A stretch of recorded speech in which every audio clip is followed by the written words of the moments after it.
Nah, untuk pembicara berikutnya kita akan dengarkan Ibu Putri, Marketing Manager dari Alex Cibubur. Halo Ibu Putri, apa kabar? Halo Pak Rudi, Pak Robi, apa kabar? Yes, terima Yes, kasih halo. nih. Nah, Bapak Ibu semuanya yang ikutan, nah kita akan dengarkan pemaparan yang dibawakan oleh Ibu Putri. Kalau tadi kan bicara caranya investasi kemana aja nih. Nah, mungkin Ibu Putri akan jelasin, khususnya di bidang properti. Nah, Ya, silakan Bu Putri. oke. Ya, selamat sore Bapak Ibu semua, teman-teman semua.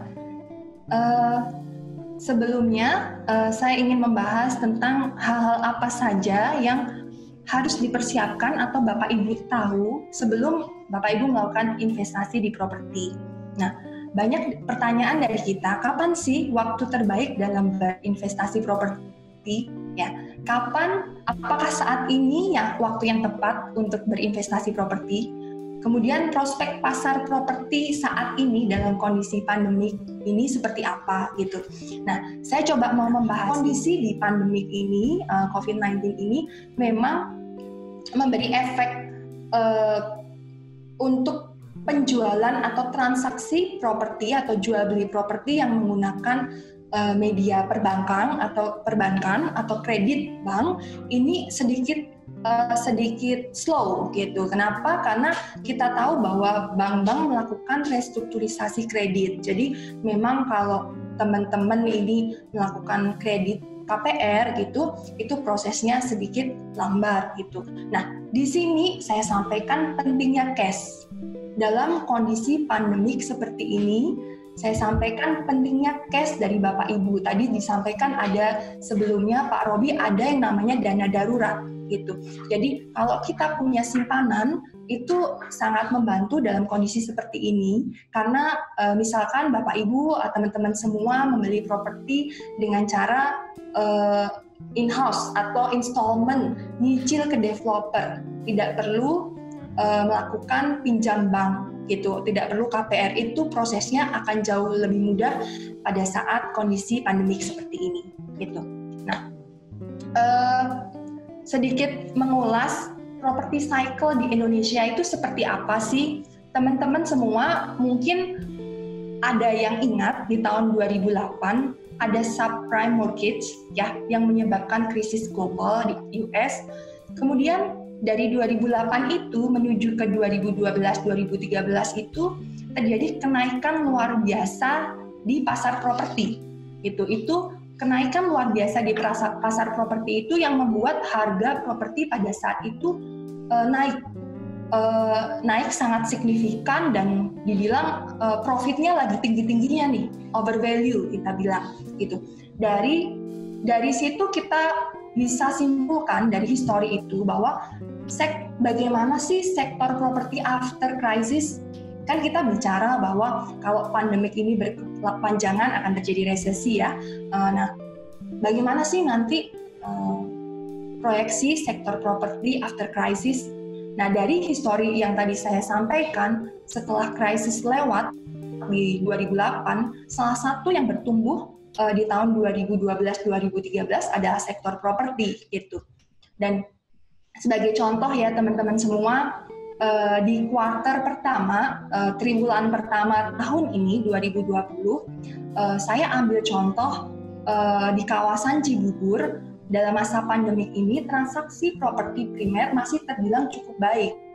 Termasuk juga di kawasan Cilengsi, Cibubur, penjualannya masih cukup bagus. Nah, nanti setelah ini saya akan bahas salah satu proyek terbaru dari grup Ciputra, yakni proyek Citraland Cibubur sebagai case study. Jadi studi kasus, jadi agar Bapak Ibu bisa menelaah atau paham ini secara detail gitu. Bagaimana Bapak Ibu dan teman-teman di sini semua bisa dapat ilmu dan knowledge terkait hal-hal penting apa yang kita perlu tahu sebelum kita melakukan investasi properti gitu. Next, bisa ke slide selanjutnya, Pak. Oke. Nah, di sini saya coba rangkum ya, teman-teman semua. Ada 3 poin penting. Bagaimana dan hal penting apa saja yang perlu kita tahu sebelum kita melakukan investasi properti. be smart in buying property itu sangat penting gitu ya Bapak Ibu semua. Yang pertama ini ada lokasi. Kemudian yang kedua ada konsep, yang ketiga ada profitable investment. Saya coba bahas satu-satu. Untuk lokasi itu kita bicaranya adalah di era saat ini ya, aksesibilitas. Jadi kalau bicara lokasi strategis gitu, lokasinya strategis, dekat dengan A, dekat dengan B, tapi akses menuju ke tempat tersebut bagaimana? Itu yang paling penting. Jadi kemudahan accessibility yang dimaksud poin pertama. Kemudian yang kedua, premium konsep. Memiliki konsep master plan yang premium. Dilengkapi dengan complete facility, tentunya surrounded by a lot facilities. Jadi properti yang kita beli nantinya kalau kita mau beli itu harus mencerminkan proyeksi nanti ke depannya bakal ada fasilitas-fasilitas yang akan dibangun. Fasilitas-fasilitas internal ini yang akan memberikan added value. Added value nilai tambah, tidak hanya Bapak Ibu beli properti rumah fungsinya untuk tempat tinggal saja, tapi added value yang lebih sebagai rumah hunian, lingkungannya yang lebih nyaman gitu. Kemudian yang ketiga adalah profitable investment. Keuntungan yang bisa diperhitungkan secara optimal. Saya garis bawahi lagi ya Bapak Ibu, teman-teman, keuntungan yang bisa diperhitungkan secara optimal. Karena nilai uang kita kan setiap tahun tergerus inflasi, maka properti yang kita beli harus memberikan growth value. Artinya kalau growth value ini nilai uang yang kita investasikan di properti harus bertumbuh dengan baik, harus menghasilkan investment yield dan capital gain yang positif. Tadi Pak Robi sampaikan harus ada yield. Apa yield? Hasil dari sewa. Jadi ini sebagai contoh, kita beli properti itu bukan konsumtif ya teman-teman semua, tapi sebagai investment tool ya. Karena membeli properti itu kita mengharapkan ROI, return of investment dari apa yang uang yang sudah kita keluarkan untuk investasi properti itu. ROI atau return of investment itu ada dua kalau di properti. Yang pertama capital gain. Properti yang bertumbuh ini akan memberikan capital gain. Ya, dalam waktu tempo tertentu properti akan terus bertumbuh. Apa sih yang bertumbuh? Harga jual tanah. Itu teman-teman. Jadi kalau harga jual bangunan kita pakai setiap tahun pasti akan ada penurunan karena kita pakai bangunan. Tapi untuk tanah properti akan terus bertumbuh. Nah, katakanlah bisa mencapai lebih dari 40% per tahun untuk capital gain jika kondisi marketnya sangat bagus dan jika properti itu juga bagus, properti yang dipilih itu. Tapi perlu diperhatikan bahwa tidak semua properti bisa mendapatkan gain dengan prosentase yang sebesar itu gitu. Nah, kemudian ada juga hasil lain atau ROI lain yang kita pengen dapat nih dari properti. Apa itu? Investment yield. Dapat uang dari recurring income, yakni produk properti yang kita sewakan, kita kontrakkan gitu.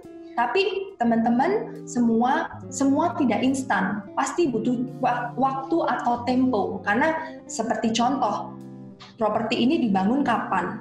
Belum tentu pada saat serta-merta bisa langsung disewakan, dikontrakkan. Karena ini semua butuh waktu dan proses untuk bertumbuh gitu. Jadi return dari investment yang kita harapkan bisa 1%, bisa 2%, bisa 10%, akan ada kenaikan harga tanah yang terus bertumbuh seiring dengan periode atau masa waktu pembangunan sebuah kawasan. Gitu. Kenapa? Kenapa ada pertumbuhan dari harga tanah ini? Satu, tadi disampaikan Pak Robi bahwa tanah itu terbatas. Barangnya cuma itu-itu saja, sedangkan penduduk kita terus bertumbuh kan, jumlah populasi menambah. Yang pertama yang menyebabkan harga tanah itu bertumbuh, yang mengakibatkan gain atau capital gain itu tinggi, satu karena adanya added value. Kawasan itu bertumbuh dengan baik, fasilitasnya bagus. Yang kedua, banyak orang yang minat, banyak orang yang beli, sehingga demand-nya tinggi. Ya.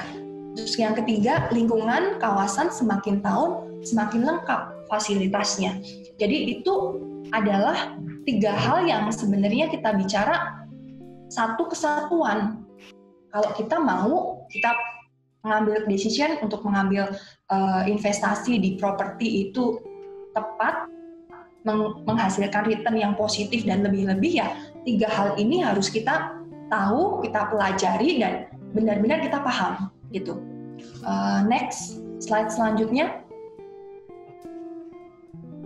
Oke, ini studi kasus saja ya teman-teman semua.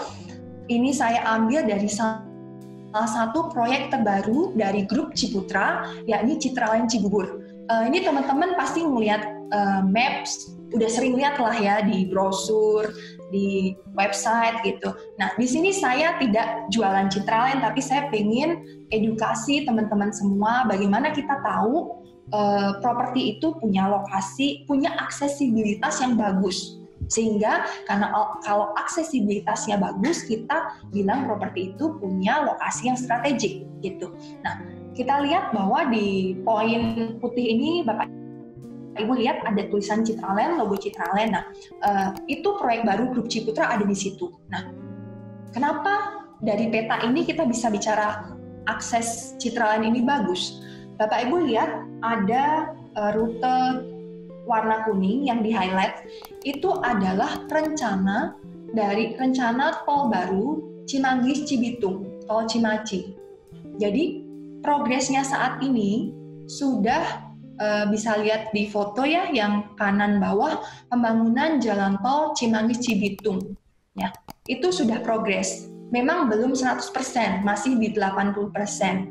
Tapi grup Ciputra melihat potensi ini. Jadi adanya tol baru Cimanggis Cibitung. Nah, yang kedua, Bapak Ibu dan teman-teman semua bisa lihat yang garis putus-putus dari atas ke bawah, LRT Station Cibubur. Itu stasiun pertama LRT di Cibubur, ya. Jadi di masa periode Presiden Bapak Jokowi ini memang pembangunan LRT ini menjadi prioritas, dan fase pertama pembangunan LRT yang dibangun adalah Cibubur Cawang, ya teman-teman. Mungkin yang di luar Jakarta belum tahu ya. Jadi untuk LRT Light Rapid Transit ini yang dibangun pertama kali untuk fase pertama dari Cawang ke Cibubur gitu, dan sekitarnya surrounding lokasi kita bisa lihat beberapa fasilitas-fasilitas penting lainnya. Itu kita katakan bahwa strategic location, bahwa akses menuju Citraland ini bagus gitu. Oke, next slide selanjutnya.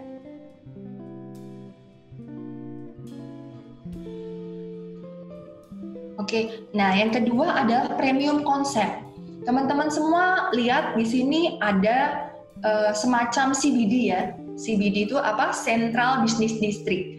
Jadi ini adalah salah satu CBD dari proyek Citraland Cibubur. Di situ ada apartemen, ada sub houses, ada office, ada mall, ada apartemen. Nah, apakah premium konsep harus berpola seperti ini? Belum tentu juga, karena ini depend atau tergantung dari skala perumahannya, ya. Jadi semua tergantung dari skala perumahan. Karena Citraland ini berskala kota, maka fasilitas-fasilitas ini harus ada. Dan apakah fasilitas ini sudah ada saat ini? Belum ada, teman-teman. Jadi fasilitas ini memang future concept, future facilities yang memang kita tawarkan. Karena balik lagi tadi, kita mau tahu produk properti ini menghasilkan return investasi yang bagus nggak sih? Di 5 tahun ke depan, 10 tahun ke depan. Caranya kita mesti tahu, si developer ini sedang membangun apa sih? Fasilitasnya apa saja? Begitu. Nah, saya pun yakin pasca pandemi ini, perilaku konsumen pasti akan berubah. Ya, terutama kawasan pemukiman yang mengutamakan kenyamanan, keamanan, dan tentunya yang perlu di-highlight adalah kesehatan ya. Jadi customer saat ini ya concern terhadap lingkungan yang menawarkan kesehatan, kenyamanan, dan keamanan. Nah, dengan perubahan kebiasaan yang terjadi seiring dengan perkembangan teknologi yang ada, pasti kami rasa akan terjadi pergeseran pasar atau market. Jadi wilayah permintaan properti seperti ruko, office itu